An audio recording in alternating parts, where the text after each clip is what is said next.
I need to move all the books about racists. YouTube won't like that. Alrighty. Oh, I forgot lipstick. That's good enough. Alright, hello everyone, welcome back to the channel. If you're new here, my name is Katie. I am a graduate student at Parsons School of Design, who we are currently mad at, but we won't get into it, in the Fashion Studies Master's program, which is essentially a combination between anthropology, sociology, and fashion history, so I like to say that I study the sociocultural phenomenon of fashion.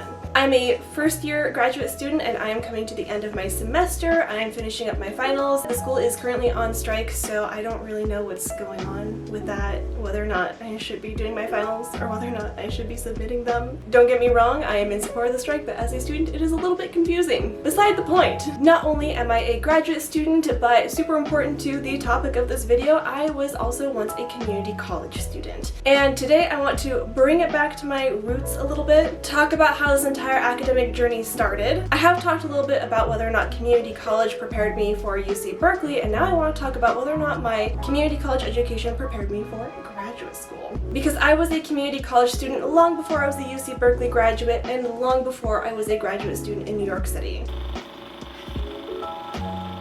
So, taking it back all the way to 2014, in 2014 I decided that I wanted to give this whole higher education thing a try, and I enrolled at my local community college in Davis, California, and ultimately ended up at the main campus of Sacramento City College in Sacramento, California. It was a rocky start, to be sure, because the first semester I was like, you know what, I'm just going to take all of my general education units right from the beginning. I'm going to get them out of the way so that I can not think about them and like do the fun stuff later. And that was a really bad idea because I had no interest in my general education classes, so I wasn't like fully committed to them, and I didn't really see the value of putting in the effort into them, and so I crashed and burned. I got a C in my algebra class and I failed my English class. It wasn't until my second semester when I found anthropology, and I took an anthropology class which ended up being my major and what my undergraduate degree is in, when I founded what I was really actually interested in and finally caught my stride with academics. But now that I do have a transfer, 5 associate's degrees, and undergraduate degree from UC Berkeley all under my belt, and I have started graduate school, I want to reflect a little bit on that experience, because something that I don't hear discussed very often is community college transfers in higher education. We talk about them as community college transfers transferring to their 4-year university and reaching a point of completion with a 4-year degree, but we don't really talk about whether or not the transfer experience impacts life beyond a 4-year undergraduate degree, whether or not transfers decide to go on to graduate school, what their career outlooks look like. So I want to talk a little bit about that and hopefully shed a little bit of light on non-traditional academic journeys, as I have done with my entire channel.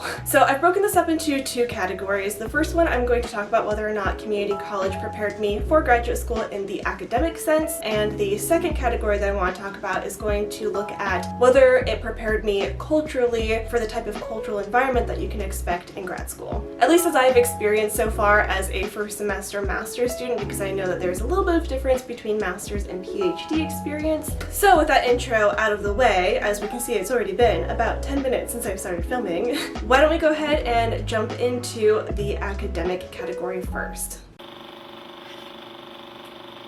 So right from the get-go, I'm just going to tell you academically, yes, community college did in fact prepare me for community college, and I'm going to tell you exactly why. So first of all, I think it's a little bit silly to wonder whether or not it didn't prepare me, because the whole point of going to community college is getting the first 2 years of your undergraduate education that provides the foundation that you need in order to succeed through a 4-year education, which theoretically should set the foundation for succeeding in graduate level education. To me, there isn't really a difference between going to community college and going to a 4-year university, because there is no difference. Especially in the California system where I came from, the classes that I took in community college were accredited to be the same information and the same rigor and difficulty as they would have been at a 4-year institution. So I still had to take reading and writing classes, I had to develop my comprehension skills, I had to learn how to write lab reports, I had to do literature analysis, I still had to do everything in community college that you would have had to have done, say, if I had gone straight to UC Berkeley as a freshman. So the first thing that I think it did for me is that it really strengthened my writing skills. I was not a strong writer in high school. I really didn't put in very much effort into high school, and in fact I failed out of high school, so I did not come to college with very strong writing skills, and definitely not the writing skills I would have needed to succeed in graduate school. But I took multiple English writing classes in community college. I took English literature classes, which requires a lot of writing, and really took the time to develop that writing skill because I really love writing. I love argumentation, so I purposefully took classes that I thought would strengthen those skills, and then once I got to UC Berkeley, I was able to continue using them and continue to be challenged by my professors, so I could go from undergraduate level writing to graduate level writing by the time I finished my 4-year degree. But again, I wouldn't have been able to get to that graduate level writing without having first reached the undergraduate level writing that community college helped me get to. I need a sip of my tea.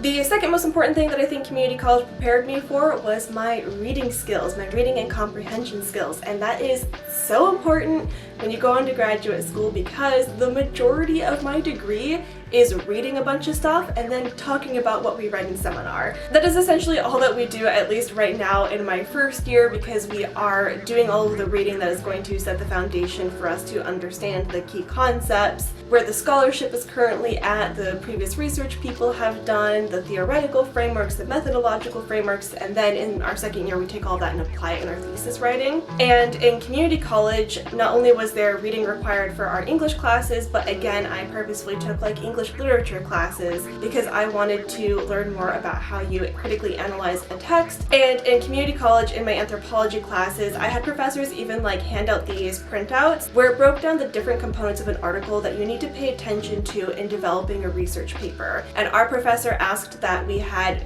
X amount of peer-reviewed academic journal articles that we were using in our research paper, and for each one of those, she wanted us to fill out this little printout.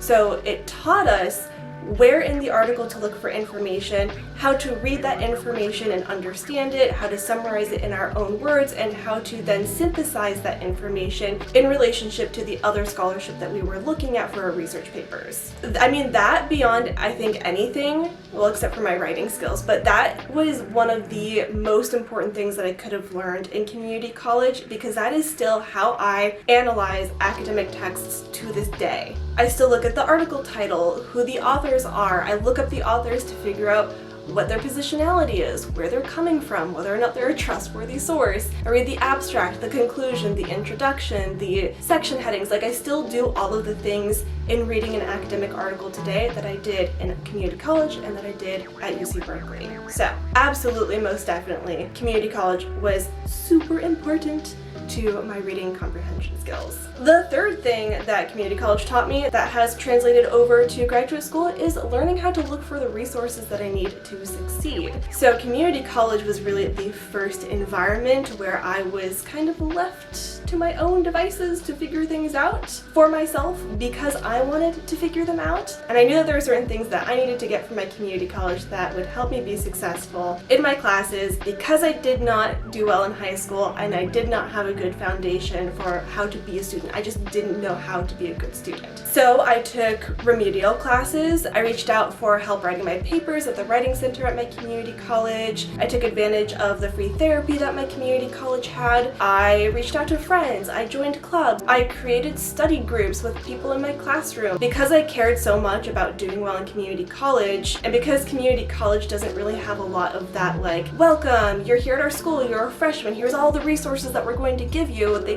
kind of just leave you to your own devices. It taught me that if I wanted to have access to those resources, that it was up to me to go out and get them. And the same can be said for graduate school. I now know what options are available to me in looking for resources, like searching the website of my university to look and see if they have a web page with a list of resources that they offer. So for example, I now know where to find therapy. I now know where to find the food pantry if I need it. I know where the writing center is. Because of my ADHD, I now have accommodations through school. So I know that because I was able to find them in community college, that I'm able to find them in graduate school. The fourth thing that I want to say, and it's kind of half between academic stuff and cultural stuff, so it's a good segue, is that community community college taught me the importance of having a good relationship with your professors. So when I say that it taught me how to have a good relationship with a professor, I'm not necessarily saying that you need to be like best bros with your professor. What I do mean is that it's important that you talk to your professors, that you do go to their office hours when you either need something or you want to discuss a paper or you want to get to know them as a person, as a scholar, and discuss their research.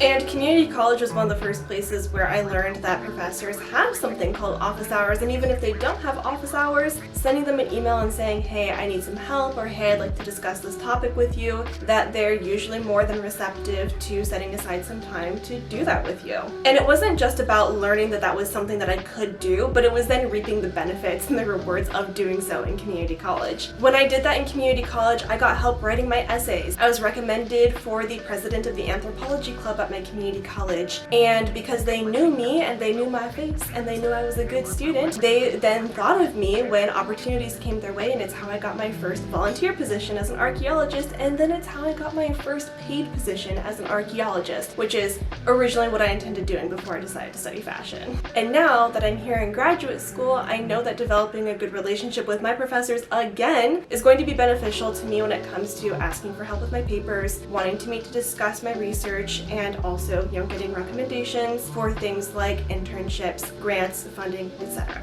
And letters of recommendation if I ever decide to do a PhD. So like I said, that one is less academically inclined and more has to do with the culture of being in an academic space. And I think that is the perfect segue to talk about the cultural aspect of going to graduate school. Remember that I am speaking as a first-year master's student and not like a third-year PhD student, because what is expected of a master's student is going to be different than what is expected of a PhD student, so just keep that perspective in mind. So originally I wanted to say that no, culturally community college did not prepare me for graduate school, but in talking to some of my friends about this, I've actually come to the conclusion that in a way, it actually did prepare me for the culture of graduate school. Because the thing is, community college is a more isolating experience than a traditional going straight to a four-year university as a freshman. This is because community colleges typically don't have dorm rooms, so you're not getting that social life that you would get going straight to a four-year university when you go to a community college. I had to drive 30 minutes from my hometown to the main campus of my community college in Sacramento just to go to class, and I would be on campus all day for maybe only 2 days out of the week, so I wasn't really integrated into the community. I wasn't spending a ton of time there. So you're not always on campus. Sometimes you take online classes in community college, and sometimes you take classes at a weird time of day because it fits with your schedule.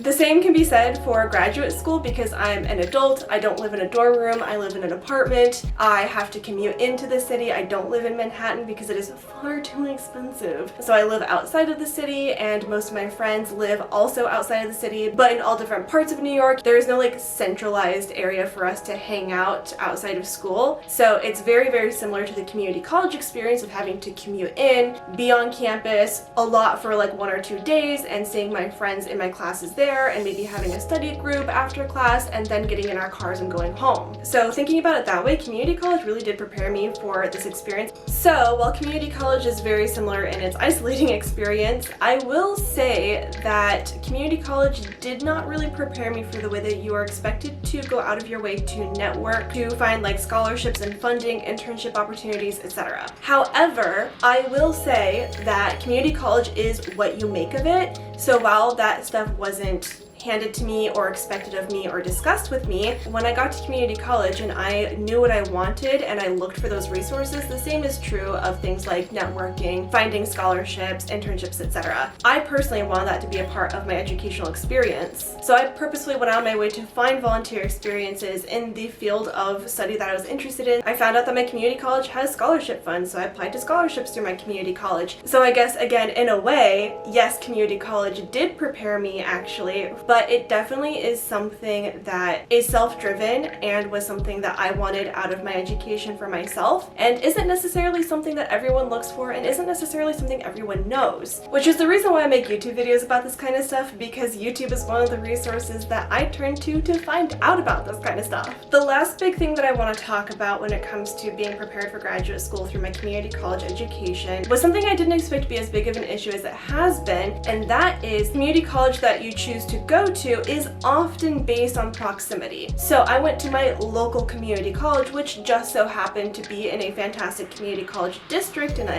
just so happened to have fantastic professors, but it was local. I did not have to go out of my way to leave my comfort zone, to leave my home in order to attend this community college. And even then, once I went to UC Berkeley is only an hour away from where I grew up. It was still in the same state, so while there were minute differences in the culture and while the academic culture was slightly different, it was still California and it was only an hour away from home. And so I didn't experience a lot of culture shock moving from my community college and going to UC Berkeley. And it was a continuation of my education of the same degree that I was attempting to complete. I was going from the beginning of my undergraduate degree to finishing my undergraduate degree. So essentially, I knew what to expect the entire time, and the culture was not that different. And boy, can I say, the same is not true for graduate school. When I decided to move clear across the country for graduate school, going from California to New York, which are polar opposites of American culture in my personal opinion, and then was also moving from the UC academic system to a completely new academic system where the school of thought and the way that scholars approach research and academia is so totally different. Let's just say the culture shock was real and I almost dropped out. That might be a little bit of an exaggeration, but it gets the point across. So the definition of culture shock is the disorientation experienced by someone who is suddenly subjected to an unfamiliar culture. So, flying from California to New York.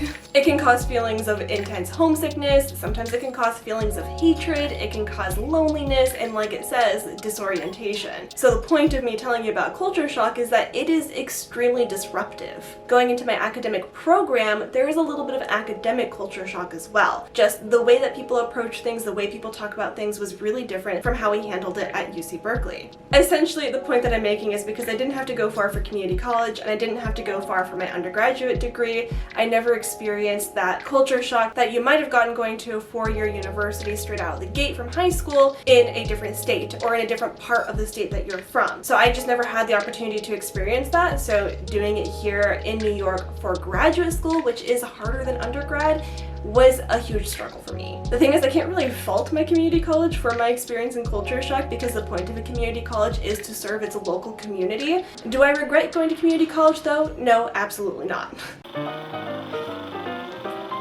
So I think that just about wraps up everything that I had to say about community college preparing me for graduate school, and overall I would say that yes, absolutely, community college did prepare me for graduate school, and if it weren't for community college, I probably wouldn't even be going to graduate school at this moment in time. All of the skills, all of the foundation that was laid in community college are still skills that I use to this day. But just out of curiosity, I want to take a look at the data and see if it said anything about community college students and what the rates of point of completion look like, and whether or not transfer students who have reached the point of completion have gone on to do graduate studies. And the point of looking into this data was to kind of speculate on how a transfer experience might impact someone's decision to go to graduate school or might impact someone's ability to go to graduate school, but I couldn't find any data on this. There's a lot of data that looks at the relationship between community colleges and four-year universities and how that transfer experience plays out. But I mean, in my, 15-minute research, I didn't see anything about transfer students in graduate school. So I don't know, maybe I have a new research project on my hands. But that is most definitely a project for another day because I am still in the midst of my finals and my research projects for the program I'm currently in, and I should probably finish those before starting anything new. But anyways, that's just to illustrate that the conversation around community college students and their pathway from transfer to point of completion to graduate school isn't a conversation that's really being had. I think that we should definitely be talking about all forms of higher education for transfer students, especially since community colleges typically tend to serve demographics of lower socioeconomic status and first-gen students who don't have access to the generational knowledge that many people who go straight to a four-year university have when it comes to navigating the higher education system. They might not necessarily even know what graduate school is or know that it's an option for them or feel comfortable in pursuing that as a decision for themselves because it can be kind of a risk in the way that the American education system operates and the lack of funding that we have. But I want people to know that it is an option for them too, and just because you went to community college doesn't mean that you can't go on to get a graduate degree. I think community college students and community college transfer students deserve to hear that same message. And take it from this community college transfer student that it is totally possible to pursue graduate studies even if you went to a community college. Thank you so much for watching today's video. I had a lot of fun bringing back my video topic to community college and the whole transfer thing because it's been quite a while since I've talked about that. If you have any questions, if there's anything that you would like to learn about fashion studies and what it is that I study in graduate school, go ahead and leave that in the comments below. All of my fellow community college students and transfer students, sound off in the comments as well. I would love to hear from you, and I will talk to you guys in the next video. Bye everyone!